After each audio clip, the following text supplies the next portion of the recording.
Kehidupan ini penuh dengan misteri. Kita tidak akan pernah tahu perkara yang akan terjadi. Seterusnya, kita juga tidak akan pernah memahami bagaimana takdir membentuk diri. Hanya dengan melalui pelbagai perjalanan hidup, barulah kita menemui tujuan hidup dan dengan rendah hati menghadapi dunia.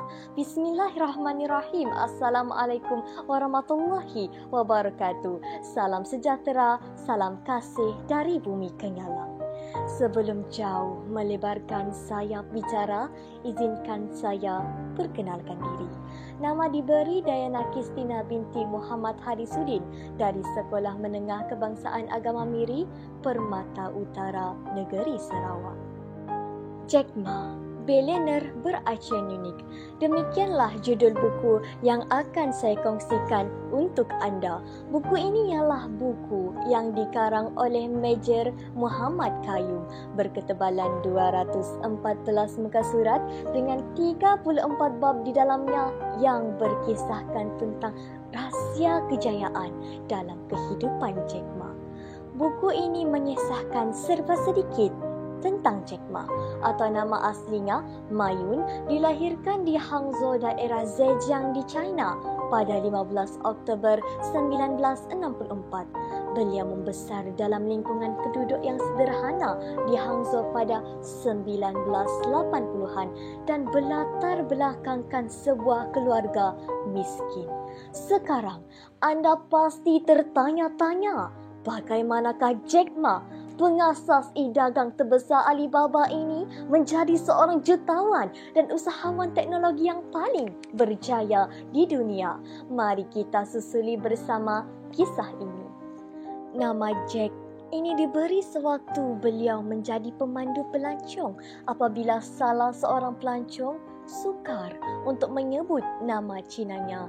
Di situlah Jack Ma mula belajar bahasa Inggeris untuk memperbaiki pertuturannya. Sejak usia beliau 12 hingga 20 tahun, Pasika telah menjadi temannya selama 40 minit ke hotel di mana beliau belajar bahasa Inggeris agar dapat meningkatkan keupayaan dirinya dalam berkomunikasi. Pekerjaannya adalah salah satu perkara yang menyebabkan pemikirannya lebih terbuka berbanding teman-teman sebayanya yang lain. Dahulu, beliau berdepan pelbagai masalah dalam hidupnya. Gara-gara ujian matematiknya yang tidak cemerlang, beliau tidak diterima di kebanyakan sekolah di China. Sejak muda lagi, kehidupan Jack Ma telah mengajarnya tentang pelbagai cabaran. Mana tidak, beliau pernah kecundang sebanyak 30 kali ketika mencari kerja, gagal ujian di universiti, ditolak memasuki Universiti Harvard, bahkan dia juga gagal mendapat pekerjaan di KFC.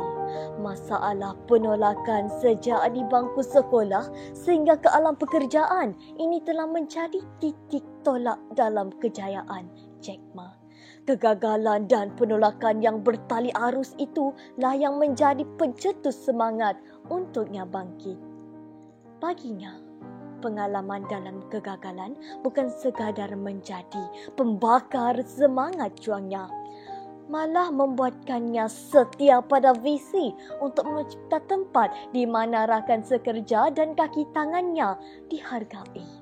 Di samping merasakan bahawa diri mereka adalah sebahagian penting dalam kewujudan Alibaba. Hasilnya, kesetiaan dan pembangunan semangat berpasukan yang erat telah menjadi falsafah utama perniagaan Alibaba. Bak kata pepatah, genggam bara api biar sampai jadi arang. Pada hemat saya, buku ini syarat dengan motivasi dan semangat untuk mendorong sesiapa yang ingin menjadi usahawan dan sesiapa yang hampir berputus asa dalam kehidupan. Kedua, kejayaan tidak akan datang begitu saja kerana yang bulat tidak akan datang bergolek, yang pipih tak akan datang melayang, melainkan dengan adanya usaha. Justru, saya mencadangkan kepada anda semua untuk merungkai rahsia dalam buku Jack Ma billionaire beracuan unik ini.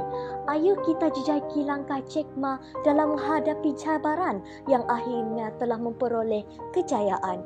Saya juga ingin berterima kasih kepada Major Muhammad Qayyum kerana telah menghasilkan karya yang penuh inspirasi ini. Penulisan yang ringkas dengan gaya bahasa yang menarik telah menjadikan karya ini cukup bermakna bagi pembaca yang ingin mencari resepi kejayaan dalam kehidupan. Kejayaan akan hadir jika kita berusaha bersungguh-sungguh. Usaha ini bukanlah satu perkara yang mustahil untuk kita semua. Jika kita berusaha, kita pasti akan mendapat hasilnya. Ingat, doa dan ilmu itu perlu ada dalam setiap kesungguhan kita. Sekian, salam nadi ilmu, amalan membaca. Wabillahi taufiq wal hidayah. Assalamualaikum warahmatullahi wabarakatuh.